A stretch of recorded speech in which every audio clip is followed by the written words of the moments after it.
नमस्कार, स्वागत है आपका खबरों का पंचनामा में। मैं हूं आपके साथ वक्ता। हम लेकर आए हैं देश और दुनिया की 5 बड़ी खबरें, जिस पर चर्चा के लिए हमारे साथ स्टूडियो में मौजूद हैं कैपिटल टीवी के editor in chief doctor Manish Kumar ji. Doctor साहब, आपका बहुत बहुत स्वागत है। धन्यवाद। सबसे पहले नजर डालते हैं आज की हेडलाइंस पर। बीरभूम हिंसा मामले में बीजेपी की फैक्ट फाइंडिंग कमेटी ने नड्डा को सौंपी रिपोर्ट। माफिया टीएमसी की मिलीभगत के सौंपे सबूत। महाराष्ट्र की ठाकरे सरकार पर मंडराए संकट के बादल। कांग्रेस के 25 विधायकों ने दिखाए बागी तेवर। सोनिया गांधी से मांगा मिलने का समय। 31 साल बाद आतंकी बिट्टा कराटे के पापों का होगा हिसाब। 16 अप्रैल को श्रीनगर कोर्ट में होगी सुनवाई। सतीश टिक्कू के परिवार की कोर्ट में अर्जी। अखिलेश यादव को झटका देने के लिए तैयार शिवपाल यादव। सहयोगी दलों की बैठक से भी रहे नदारद। मुलायम सिंह से की मुलाकात। कुर्सी बचाने के चक्कर में सीक्रेट चिट्ठी पर बुरे फंसे इमरान खान। विपक्ष ने की चिट्ठी को सार्वजनिक करने की मांग।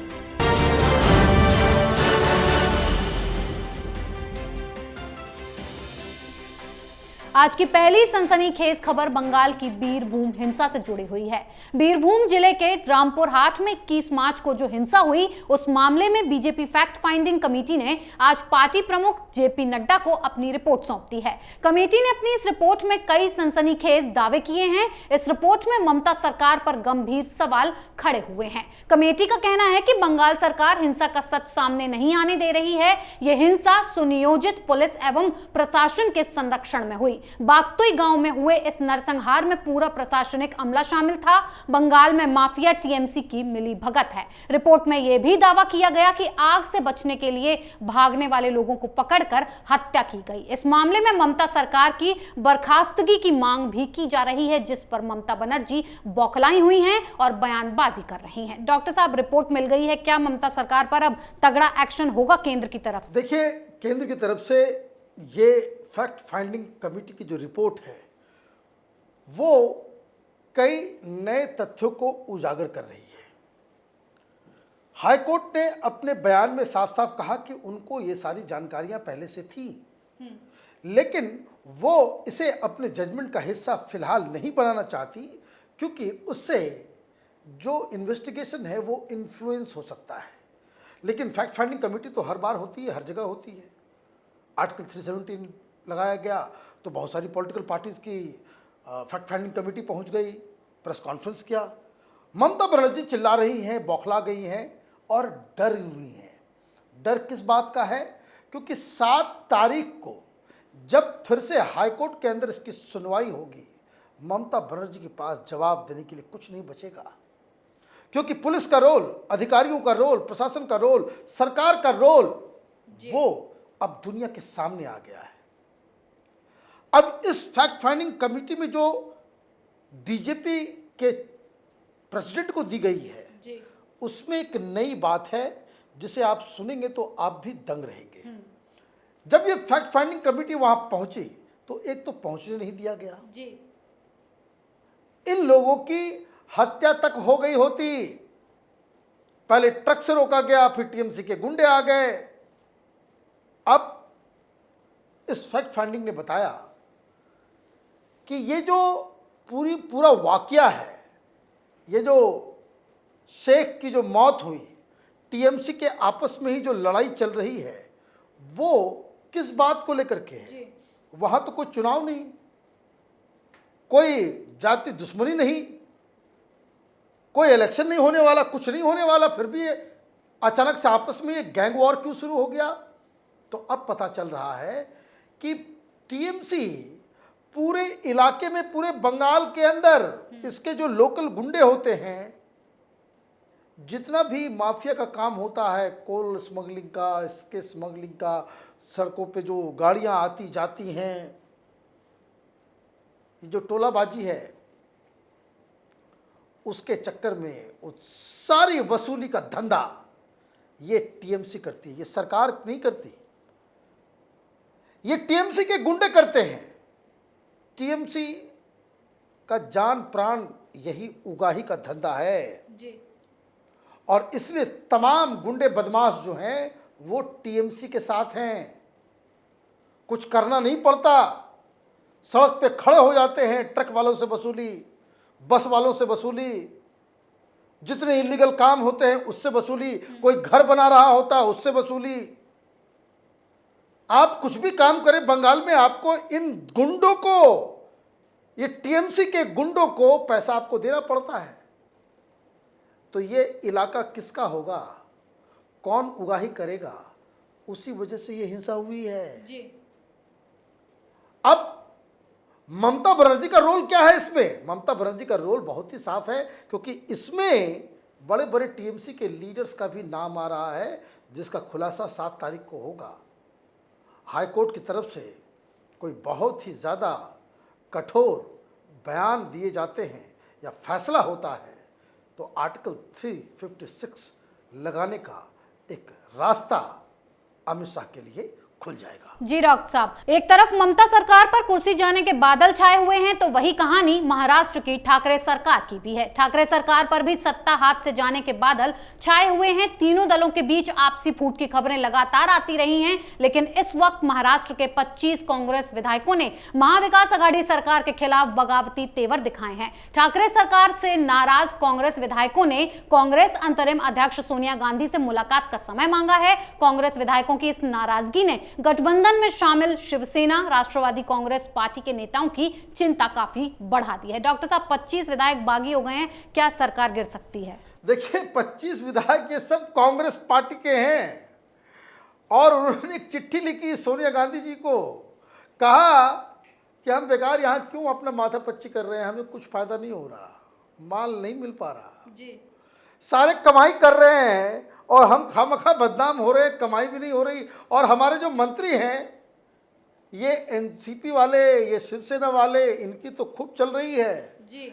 लेकिन हमको हमारे इलाके में काम के लिए कुछ पैसा नहीं मिल रहा, सब कुछ सूखा सूखा सा हो गया है। मानसून आने वाला है लेकिन राजनीतिक रूप से ये बिल्कुल सुखाड़ रेगिस्तान में पहुंच गए हैं। इसलिए इन्होंने मांगा है वक्त, किससे? सोनिया गांधी से। क्या कंप्लेंट्स हैं इनके?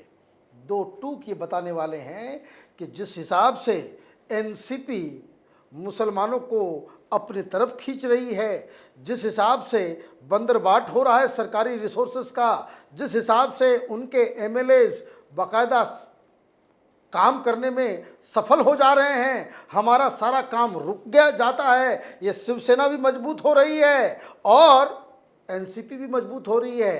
कांग्रेस पार्टी इसमें एक सबसे बड़ी लूज़र बन करके उभर रही है। हम तो कहीं के नहीं रहेंगे, हमारा तो विचारधारा भी गया, समर्थन भी गया, वोट भी गया और कोई कमाई भी नहीं हो रही। यही पीड़ा है कांग्रेस पार्टी की। इसलिए इन्होंने सोनिया गांधी से मुलाकात मांगी है और हो सकता है कि कांग्रेस पार्टी जो पहले से ही ये घोषणा कर चुकी है कि चाहे वो विधानसभा हो, चाहे वो बीएमसी हो, अकेले चुनाव लड़ेगी, तो ये टाइम ऐसा लग रहा है कि कांग्रेस पार्टी इस गठबंधन से बाहर जाने की तैयारी में जुट गई हुई है। जी डॉक्टर साहब, एक तरफ महाराष्ट्र सरकार पर मुसीबत आन पड़ी है, तो वहीं दूसरी तरफ कश्मीरी पंडितों के नरसंहार का मामला तेजी से उठा है और इसका गुनहगार Bitta Karate the Kashmir files के रिलीज होने के बाद चर्चा में आ गया। 22 साल के कश्मीरी पंडित सतीश टिक्कू की बिट्टा ने हत्या कर दी थी, जिसके बाद सतीश टिक्कू के परिवार ने हिम्मत जुटाकर श्रीनगर कोर्ट में याचिका डाली, जिस पर आज सुनवाई करते हुए कोर्ट ने जम्मू कश्मीर सरकार को फटकार लगाई और इस मामले की अगली सुनवाई की तारीख 16 अप्रैल तय की है और सारे केस दोबारा बिट्टा कराटे के खिलाफ दर्ज हैं, उन्हें खोला जाएगा। डॉक्टर साहब, बड़ी खबर, बिट्टा कराटे को सजा दिलवाने के लिए मामला कोर्ट तक पहुंच गया है। 31 साल के बाद इंसाफ होगा। बिल्कुल इंसाफ होना चाहिए और तमाम केसेस को रीओपन करना चाहिए। जिस हकीकत को 32 साल तक दफना दिया गया था, इस फिल्म की वजह से वो हकीकत सामने आया और अब इस पे कार्रवाई भी होगी। केजरीवाल से पूछना चाहिए, झूठ है क्या? ये जो खिलखिली, ये जो हंसी, ये जो अट्टहास असेंबली के अंदर ये केजरीवाल लगा रहा था, इस खबर के ऊपर क्यों नहीं बयान दे रहा? लोग नाराज हैं केजरीवाल से कि आप हिंदुओं के जनसंहार के ऊपर बाकायदा आप हंसी मजाक का विषय आपने बना दिया इसे। और एक किसी झूठी लिंचिंग की खबर भी आ जाती है कि जिसमें भुक्तभोगी मुसलमान हो, ये नटवर लाल छाती पीटना शुरू कर देता है। जी। दिल्ली में आज प्रदर्शन हुआ उसके घर के बाहर, बीजेपी के यूथ विंग ने किया। अब ये तमाशा कर रहा है कि भाई हत्या की साजिश, केजरीवाल को मारना चाह रही है भारतीय जनता पार्टी। भाई कोर्ट में जाइए आप भी, बिट्टा कराटे ने तो हत्या की थी, इंसाफ मिल जाएगा, लेकिन तुम्हारे झूठे आरोपों का क्या हिसाब किताब होगा। इस फिल्म ने हिंदुस्तान में हिंदुओं के कॉन्शसनेस को झकझोर कर रख दिया। ऐसे कई लोगों को मैं जानता हूं जो लोग अब तक यही कहते आते थे कि देखिए सब मिलजुल ऐसे वैसे, गंगा जमनी, सेकुलरिज्म, 50 तरह की चीज़ें।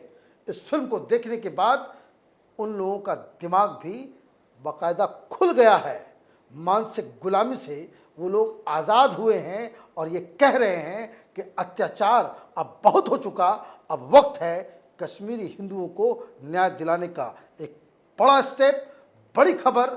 और यकीन मानिए ये सारे लोग, जिन लोगों ने इस कुकर्म को अंजाम दिया है, फांसी पे लटकेंगे तो जाकर के हिंदुस्तान की आत्मा को ठंडक पहुंचेगी। जी डॉक्टर साहब, अगली खबर यूपी की राजनीति से। उत्तर प्रदेश में विधानसभा चुनाव के नतीजे आने के बाद से ही शिवपाल यादव अपने भतीजे अखिलेश यादव से नाराज चल रहे हैं और अब खबर है कि शिवपाल बीजेपी में शामिल हो सकते हैं। सूत्रों से मिली जानकारी के मुताबिक शिवपाल के अलावा उनके बेटे आदित्य भी बीजेपी का दामन थाम सकते हैं। इसीलिए सपा की बैठक से चाचा नदारद नजर आए और मुलायम सिंह से मुलाकात की। यानी कि अपर्णा यादव के बाद शिवपाल यादव भी अखिलेश को झटका देने के लिए तैयार हैं। डॉक्टर साहब, अखिलेश यादव के लिए बड़ा झटका माना जा सकता है? कोई झटका नहीं है। देखिए, मैं बहुत ही अलग राय रखता हूं।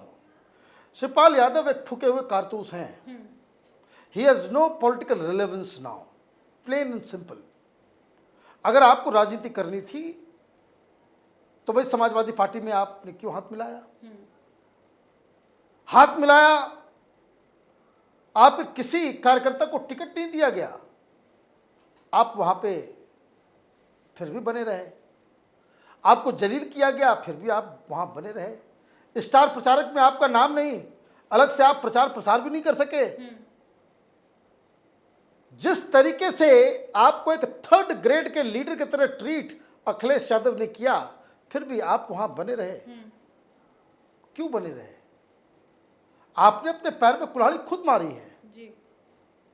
जो कुछ भी था, आप तो पहले चुनाव से पहले घूम घूम के बता रहे थे कि कोई बहुत बड़ा खेल हम करेंगे, बहुत बड़ा खेल करेंगे। आपके साथ ही खेला हो गया जी। अब जब सब कुछ हो गया, चुनाव हार गए, तो अखिलेश यादव ने खुद को और पार्टी को बचाने के लिए नेता प्रतिपक्ष का पोजीशन ले लिया। सही डिसीजन है वो।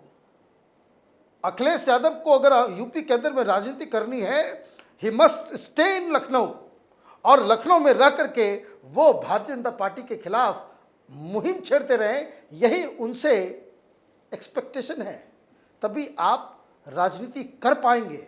अब चाचा जी के मन में ख्वाब जगने लग गया कि नहीं, मुझे क्यों नहीं बना दिया नेता प्रतिपक्ष, मैं तो नेताजी के समय भी था। भाई वो समय अलग था, अब समय अलग है। वो कार्ड निकाल करके, ये दलित कार्ड, तो वुमन कार्ड, तो यादव कार्ड, तो कुर्मी कार्ड, वो ज़माना खत्म हो गया। इसलिए इस तरह के लोग इर्रिलेवेंट हो गए हैं। भारतीय जनता पार्टी से वो पहले भी हाथ मिलाना चाहते थे, अमित शाह से इनकी मुलाकात भी हुई थी, इन्हें मना कर दिया गया था। अभी भी जो हमारे पास खबर आ रही है कि यूपी के अंदर ही इनका विरोध भी हो रहा है और पार्टी हाईकमान भी नहीं चाहती कि इस तरह के लोग पार्टी में आए और अननेसेसरी के वो हाई पोजीशन, मंत्रालय, तो पता नहीं क्या क्या की मांग करें और पार्टी को ब्लैकमेल करें। ऐसे लोगों से दूरी बनाए रखने की आवश्यकता है। जो सीख यूपी में भारतीय जनता पार्टी को मौर्य जैसे लीडर्स ने दिए हैं, उस सीख से ये गलती भारतीय जनता पार्टी नहीं दोहराएगी।